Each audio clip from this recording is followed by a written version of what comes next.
The term phoenix is actually comes from the bird of phoenix, who rises from the ashes. Now, again, as I was previously said, there's nothing wrong with rising from the ashes and starting again.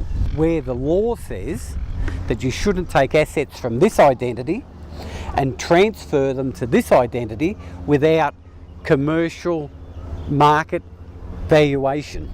So if you've got a coffee making machine and it's in this business, and this business starts up and the coffee making machine's worth $5,000 and this business pays $5,000 for the coffee making machine to this one, and it transfers over, that's fine. That's where you transfer it over for $1. And one of the things that liquidators look at is was it fair commercial value to swap it over? And so that the $5,000 becomes available to all the creditors, not just select creditors, all the creditors in this business.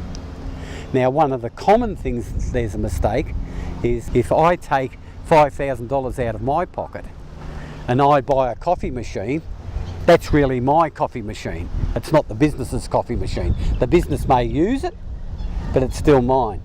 And quite often I find what happens is people say, oh, he's taken the coffee machine and put it in the new business, so he stole it from this business or he phoenixed it from this business. Well, he didn't. It was his as an individual.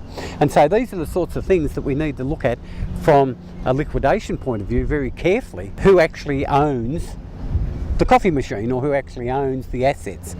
The assets that are owned by the company undoubtedly are the company's, and they should be sold to the highest bidder to maximise the money to the creditors or to the liquidator, because remember, the liquidator's fees come first. And the ones that the liquidators have difficulties with are ones that are personal contacts. So in other words, you have personal contacts that you supply that really aren't the contacts of the business, they're your personal contacts.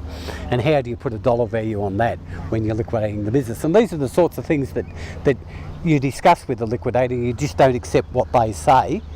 You discuss it with them and work it out.